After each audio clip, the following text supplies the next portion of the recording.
Bomba, bomba em Brasília. Suplente de Davi Alcolumbre pego com mais de 300 mil reais em dinheiro vivo. A verdade apareceu, a casa caiu e a PF que descobriu isso, a PF quer parar Davi Alcolumbre porque sabe que é ele que está travando o Brasil através da presidência do Senado Federal. Nós vamos mostrar esse caso aqui, a PF pôs a mão no caso ali e agora a casa caiu para Davi Alcolumbre.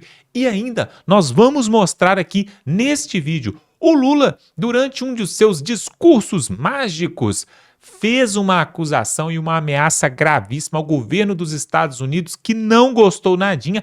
A Janja passou uma vergonha constrangedora, totalmente horrível durante essa ocasião. E ainda nós vamos trazer aqui também neste vídeo uma pesquisa que acabou de sair mostrando Flávio Bolsonaro à frente de Lula. Na verdade, são duas pesquisas diferentes de dois institutos, onde eles mostram no primeiro turno e até no segundo turno, principalmente, o Flávio Bolsonaro à frente. E olha quem vai trazer aqui é o G1, é a Globo, não é outros portais de notícia não. Pessoal, esse vídeo está sensacional. Davi Alcolumbre foi pego no Fraga. Nós temos aqui a Janja passando vergonha, o Lula ameaçando Donald Trump. Pode vir novas sanções aí e essa pesquisa que vai mudar o cenário das coisas. Então, dá um like nesse vídeo, se inscreve aqui no canal para ver outras matérias como essa.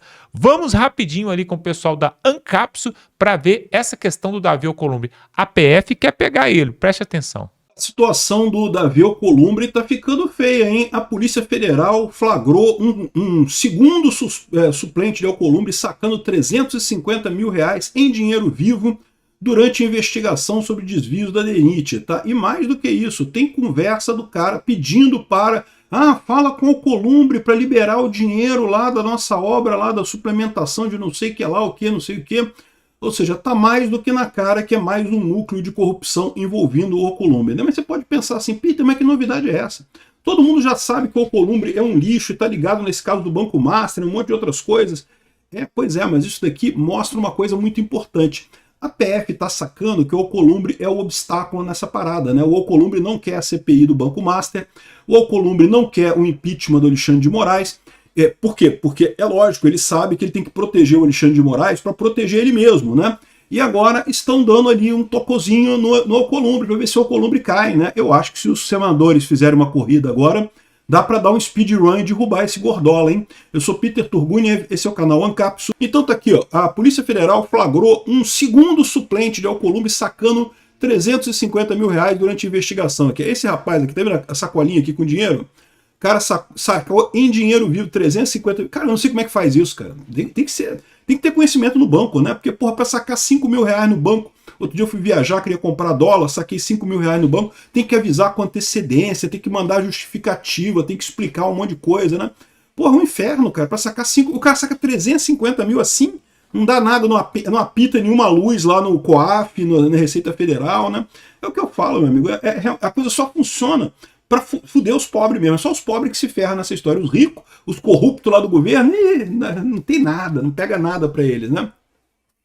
Breno Chaves Pinto foi fotografado por agentes entrando em um carro de primos do presidente do Senado, que alega não ter relação empresarial com o aliado, né? O empresário diz que retirou recursos para pagar funcionários da firma. A firma dele paga em dinheiro vivo, viu? Ó que coisa, hein? Paga em dinheiro vivo os funcionários dele, olha que coisa. Isso aí deve ser a única empresa que faz isso, né? Porque o mais comprometedor não é ele sacando dinheiro, o mais comprometedor é o papo pelo telefone. Olha só, a Polícia Federal flagrou o empresário Breno Chaves Pinto, segundo suplente do presidente do Senado, o Davi Alcolumbre, deixando uma agência bancária com 350 mil reais em espécie, entrando no carro registrado em nome de uma empresa pertencente a primos do senador. O episódio consta em relatório de monitoramento da investigação que apura fraudes em licitações do DENIT. Então, ou seja, isso aqui, esse negócio está dentro do negócio da acusação contra o DENIT. O DENIT teria recebido dinheiro, inclusive verbas do Senado para fazer obras lá no Amapá, e, né, lógico, tem corrupção nessa parada. Você sabe como é que funciona a obra no governo federal, né? Alguém consegue algum padrinho político lá dentro, autoriza o dinheiro é pago para a empresa finge que fez a obra, faz um negócio ali meio mequetrefe ali de qualquer jeito ali, mas finge que fez a obra, o pessoal aprova, recebe o dinheiro, aí o dinheiro da empresa é depois devolvido para os políticos. em dinheiro vivo, né? Porque lógico, para não deixar rastro, né? Se você fazer transferência, fizer um TED ou um DOC para conta do político, pode pegar mal, né? Então o cara saca em dinheiro vivo e paga em dinheiro vivo para os políticos. Isso é o padrão que o pessoal usa, né? A PF apura suspeitas de que o suplente do Alcolumbre é um dos líderes de uma organização criminosa suspeita de conluio e simulação de competitividade em licitações do Departamento Nacional de DENIT do Amapá. Né, o DENIT é onde fazem as obras lá no Amapá, obras de estradas. Né? As estradas do Amapá estão todas uma bosta, completamente quebradas, cheias de buraco. Mas, como eu falo sempre para vocês, a parte importante da licitação é o pagamento. A obra em si ninguém tá nem aí, pô. A obra é pro povo, o popular acho que se vire, pô. Então nem aí, né? Esse pessoal fica com essas ideias de que o Estado serve a população e não sei o que lá, balela. O Estado serve as pessoas que estão dentro do Estado, né? Ou seja, o objetivo da obra é pagar o dinheiro, porque aí o dinheiro vai caindo lá e vai dando a corrupção, vai pagando para todo mundo, né? Aqui, ó, as investigações financeiras demonstram vultuosos e sucessivos saques em espécie que ultrapassam 3 milhões de reais das contas de suas empresas em datas próximas a pagamentos de contratos públicos, configurando indícios de lavagem de capital. Olha só o que a PF está falando aqui, exatamente o que eu disse para vocês. Você não vai pagar propina, né? Via TED, né? Vou fazer um TED para você, político. Tá aqui, ó, TED. Não vai fazer isso, né? Porque, porra, vai dar na pinta, né? Aí você saca o dinheiro e entrega o dinheiro para o político, é isso daí. Procurado, o empresário afirmou que os saques são referentes a pagamentos de funcionários e prestadores de serviço da empresa. Curiosamente, os saques acontecem não na época de pagamento dos funcionários, mas acontecem na época que o governo pagou a empresa. Quando o governo paga a empresa, o cara vai lá e saca o dinheiro para pagar os, entre aspas, funcionários dele, que na verdade são os políticos, né? São os políticos que arrumaram um esquema que geralmente um monte, tá? Não é um político só, tá? Aqui, ó, o presente processo tramita sob segredo de justiça, razão pelo qual as manifestações da defesa ocorrem apenas no auto, disse a defesa do Alcolumbre, né? Uma dessas retiradas monitoradas pela PF aconteceu em 7 de novembro de 2024 em uma agência bancária de Santana do Amapá, município a cerca de 20 km de Macapá. Na ocasião, alertados de que Chaves Pinto havia provisionado a retirada de 350 mil em espécie, agentes se colocaram em frente ao hotel, ao banco ali, né? De acordo com o relatório de vigilância, o empresário chegou na agência às 13h14 no banco de carona de uma SUV branca. Ele não estava dirigindo a SUV branca. Isso é importante por quê? Porque depois eles vão dizer que a SUV branca era dele, tá? Ele desceu do veículo carregando uma mochila azul, esse cara aqui, entrou na agência onde permaneceu por aproximadamente 30 minutos e deixou o estabelecimento e entrou no mesmo carro que o aguardava do lado de fora e partiu em direção à sede de uma das empresas, né? Então, bom, o dinheiro pode estar nessa sacolinha aqui ou pode estar na sacola de trás aqui. Ele estava com essa mochila aqui também. A gente não sabe onde é que está o dinheiro, né? Mas 350 mil reais é uma boa grana, né? Aqui, ó. A PF identificou que o carro que levou e guardou Chaves Pinto na porta da agência estava registrado em nome de Lojas 2A Limitada, que vende produtos importados em Macapá. A firma tem como únicos sócios Alberto Brasil Alcolumbre e André Luiz Brasil Alcolumbre. É todo mundo Alcolumbre lá no Amapá, cara. Porra, putz, é uma família só aquilo ali, né? Primos em primeiro grau do presidente do Senado. Ah, rapaz, olha quem estava recebendo a propina aqui, ó. Os primos do Alcolumbre foram pegar o dinheirinho que deve ser dele, né? E aí você junta isso com o que ele fala aqui, ó, aqui, ó, teve um... Solicita ao Breno que fale com o senador Davi Alcolumbre para postar uma foto, para dar uma pressão no governo para liberar os nossos empenhos, né? O empenho é justamente o dinheiro que está para pagar obra, né? Então, ou seja, o cara está querendo que o Alcolumbre, né, forçasse a barra lá para o governo pagar os empenhos. Aí lembra, né, que o Alcolumbre, volta e meia está negociando com Lula, não aparece isso, o Alcolumbre negociando com Lula. Não, porque o Alcolumbre vai negociar com Lula para fazer não sei o que lá, vai ter reunião com Lula para negociar não sei o que.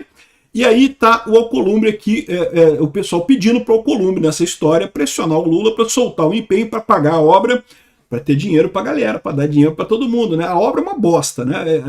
A rodovia que se foi feita lá, provavelmente uma obra de bosta, que foi numa licitação fraudada, tudo fraudado, mas o importante é o dinheirinho, né? A apuração teve início a partir de denúncias que indicavam favorecimento de empresa em 4 licitações realizadas pelo DENIT, né? Ou seja, o que é favorecimento, né? O pessoal fez a licitação e deu um jeito daquela empresa ganhar, né? E procurado, o DENIT não se manifestou, não sei o que lá, todo mundo investigando isso daqui, ele é alvo desde 2022, aí ele diz, o cara diz que esse carro é dele, esse cara que sacou o dinheiro aqui, o tal do, como é que é o nome dele? O empresário Breno Chaves Pinto, diz que, Breno, olha só, repara que o pessoal da empresa lá pediu, Breno, fala com o Alcolumbre, não sei o que lá, né? Aqui, solicita a Breno que fale com o Alcolumbre para postar uma foto e dar uma pressão no governo para liberar nossos empenhos, né? Né? Esse Breno, ele diz que aquele carro é dele, ele estava no carro porque o carro era dele, que ele teria comprado o carro em 2022, mas esqueceu de transferir para o nome dele, só transferiu para o nome dele em 2024. Aí em 2024 ele transferiu para o nome dele. Só que essa foto aqui, essa coisa toda aqui aconteceu enquanto o carro ainda estava no nome dos primos do Alcolumbre, né? Ou seja, está mais do que na cara. E lembra, ele estava no banco do carona, ele não estava dirigindo o carro, né? Ou seja, ele foi lá no banco do carona e foi lá pegar o dinheiro para pagar os primos do Alcolumbre, né? Com certeza, isso aqui deve ser a grana do Alcolumbre nessa parada, só pode ser, né? Faz todo o sentido do mundo, né? E aí inventou, não, mas eu comprei o carro dos primos, o carro já era meu há muito tempo, eu estava usando o carro, mas pô, eu estava usando o carro no banco do carona, que negócio é esse, né? Que coisa estranha, né? Se fosse motorista particular, ele sentava no banco de trás. Sentar no banco do carona não era motorista particular. Então, pô, por que coisa estranha isso, né? O que parece que aconteceu de fato é o dono do dinheiro é quem estava no carro, era o primo do Alcolumbre, que na verdade não é o Alcolumbre, tá? O primo dele deve ser o laranja dele. E daí o cara foi lá sacar o dinheiro para pagar o Alcolumbre. Faz todo o sentido do mundo, né? Mas, de novo, isso daqui, dizer que o Alcolumbre é corrupto, bicho, nem dá notícia mais nesse. Fala que o Alcolumbre é corrupto. Você tem alguma dúvida disso? Ninguém tem dúvida disso, né? Mais corrupto que o Alcolumbre, só o Lula, né? O Lula e o Hugo Mota. Aqui, ó, Hugo Mota e Alcolumbre esvaziam o Congresso em meio ao escândalo do Banco Master. Não, vamos dar um jeito de não ter nada no Congresso, tudo esvaziado, por conta de todas as votações à distância, para não ter pressão pela instalação da CPMI do Banco Master, né? E isso por quê? Justamente para ajudar o Lula, o Alcolumbre, o Alexandre de Moraes e o Toffoli, né? A turminha da galera enrolada ali no Banco Master, né? Evidentemente, né? Aqui, ó, aposta de Alcolumbre para reduzir a pressão pela abertura de CPI do Banco Master.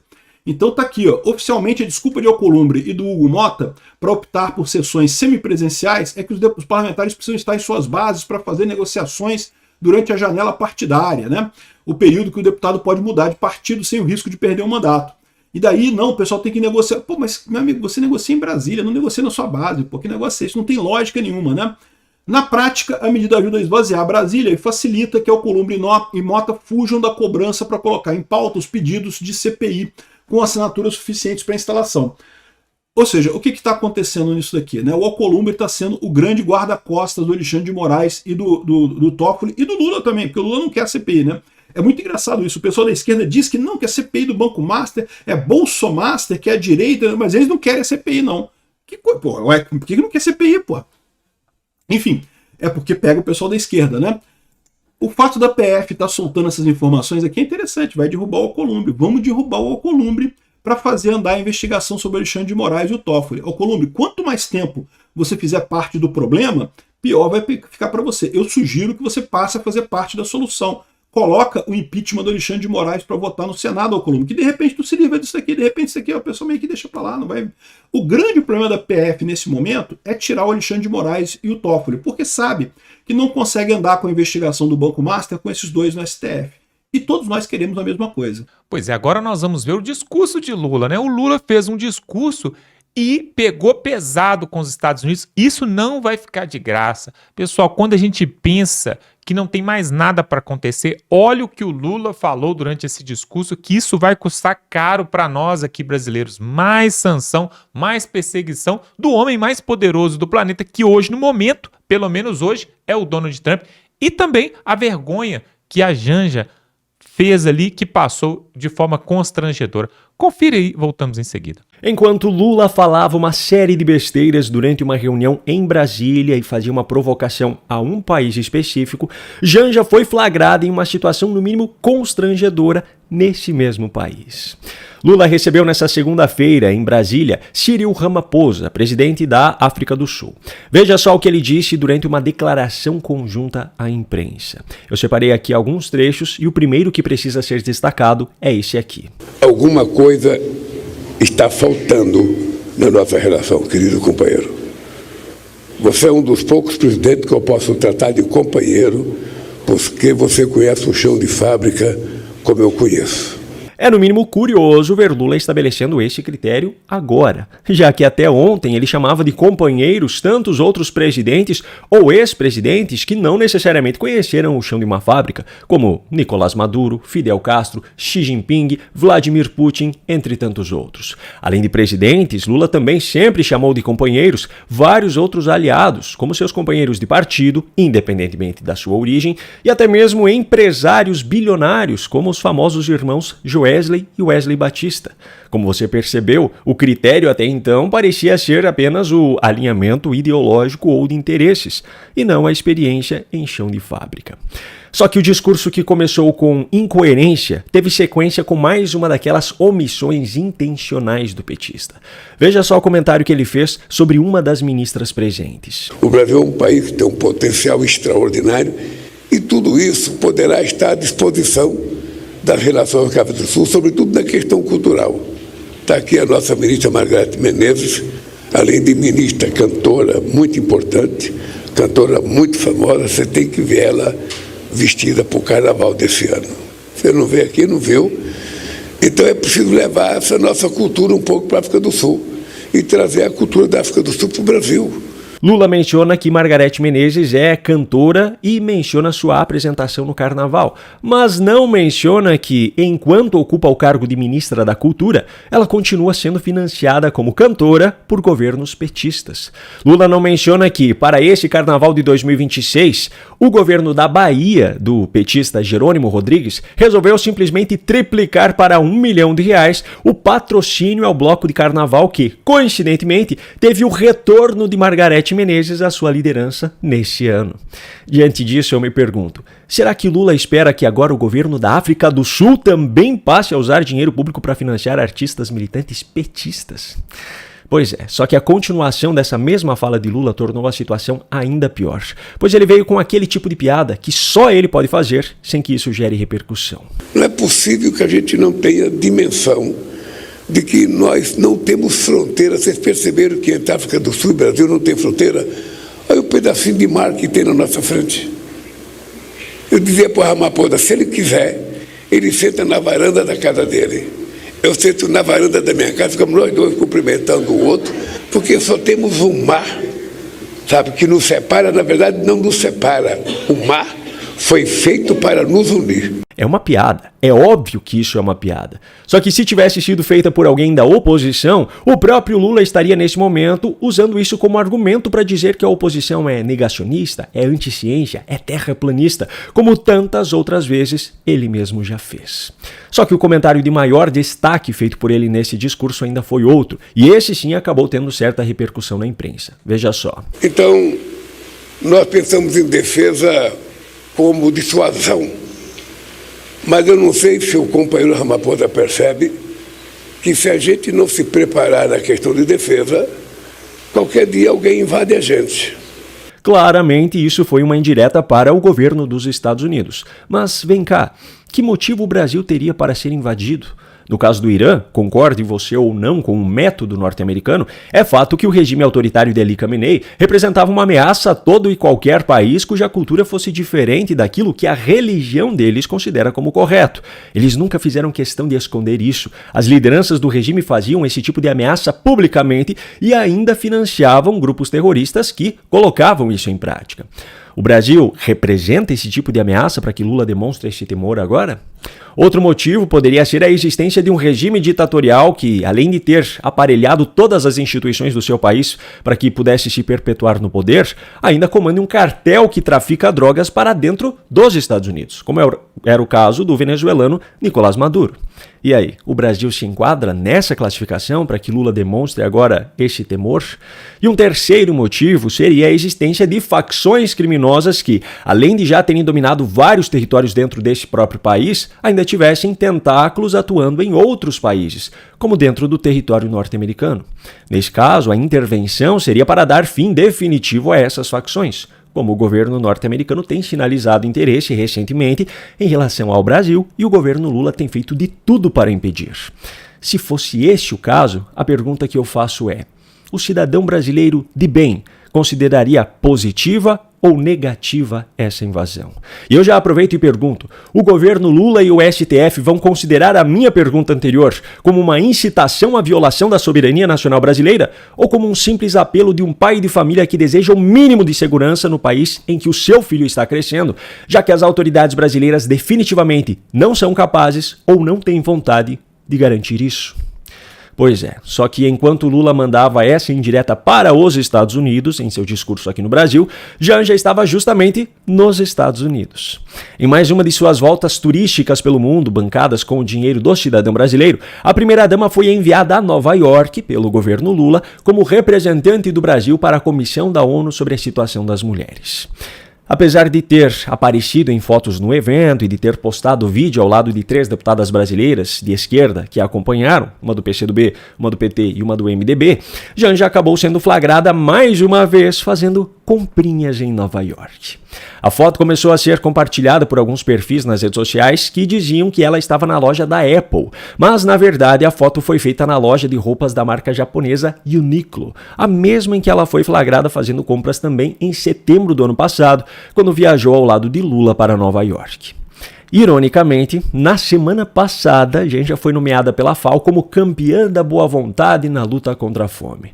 Eu não sei você, mas a ação mais recente dela no combate à fome que eu me lembro foi a organização daquele festival que ficou conhecido como Janjapalooza, onde nenhum prato de comida foi distribuído para quem tem fome, mas cada artista participante recebeu um cachê simbólico de R$30 mil.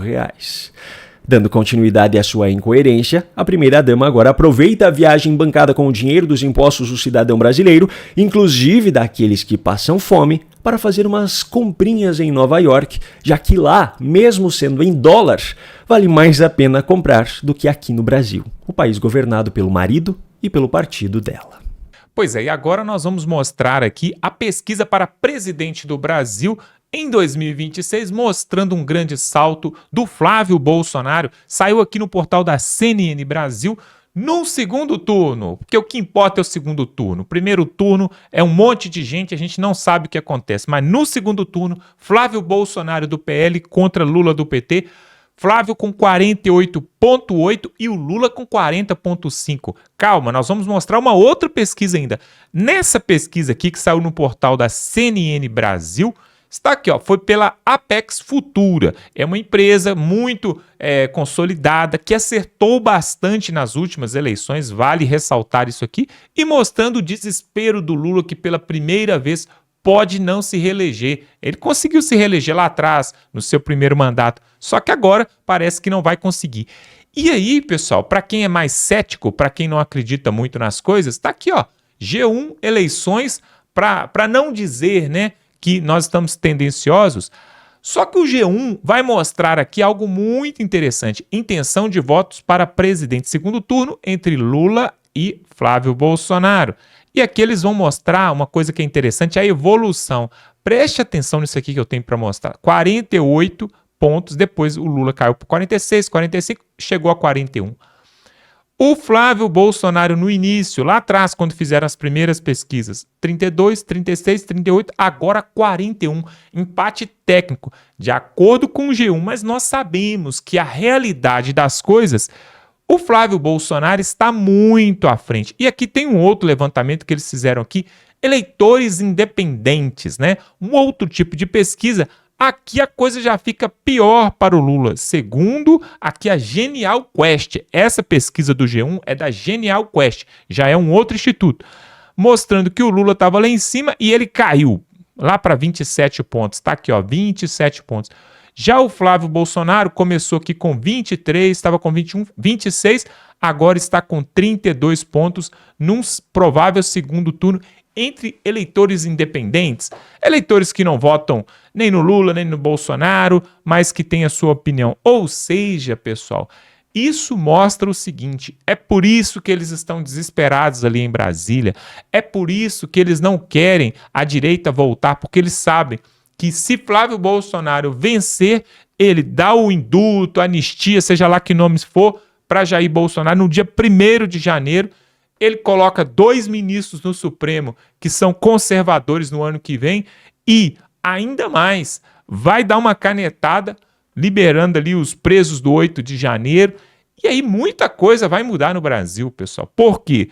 Pode se reeleger lá em 2030 e aí nós podemos ter uma nova era, um novo tempo de liberdade nesse país e sair desse sofrimento de mais de 20 anos de PT, mostrando aqui, ó, duas pesquisas.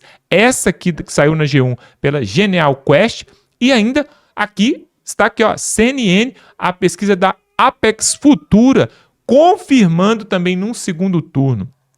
É claro que se você olhar, daqui a pouco o Datafolha vai lançar aí falando que o Lula está 5 pontos na frente.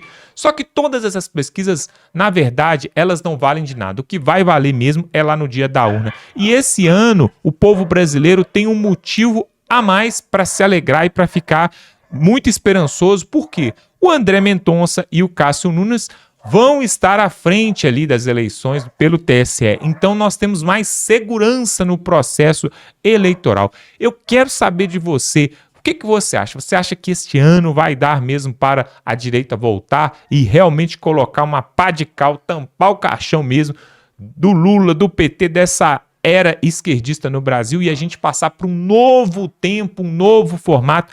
Até porque, pessoal, se a gente parar para pensar, olha quantos anos que o PT tem governado isso aqui. Olha nas Américas, nós temos na Venezuela, quanto tempo que o Chávez e o Maduro governou ali. Olha, em outros países, por exemplo, nós tivemos na Argentina os Kirchners ali, né? A Cristina Kirchner, o seu marido também. Então, é uma era que está passando na América do Sul e nunca mais vai voltar essa era da esquerda. Assim, nós torcemos e pedimos a Deus. E outra coisa, a PF não está satisfeita, está nada satisfeita com esses ministros e também com o Davi Alcolumbre. Por isso está nessa investigação aí. Por que um assessor, né, um suplente ali do Davi Alcolumbre vai num banco e saca mais de 300 mil reais assim na luz do dia? Isso é comum? Isso é normal? Olha só, pessoal, o salário do senador Davi Alcolumbre é pouco mais de 40 mil reais. Ele tem alguns outros bônus ali, né, porque ele é presidente do Senado e algumas outras regalias e tal, mas 350 mil reais numa tacada só parece um pouco demais, não? E aí, agora nós temos que aguardar para ver. O Vorcaro, o STF decidiu que ele vai continuar preso. Decidindo que ele continua preso, agora, se ele quiser delatar para diminuir a sua pena, ele vai ter que delatar para a Polícia Federal. Vai ter que delatar para a Polícia Federal e não é aquela Polícia Federal antiga, né? Aquela Gestapo ali do Moraes, não. Agora é uma Polícia Federal independente que quer realmente colocar as coisas em pratos limpos. Eu quero saber se você gostou dessas notícias aqui. Coloque o seu comentário aqui se você gostou, dá um like nesse vídeo, se inscreve aqui no canal, pessoal. Nós precisamos chegar aqui a 700 mil inscritos para levar essa mensagem a mais pessoas. Então, nos ajude. Vamos ficando por aqui e até a próxima.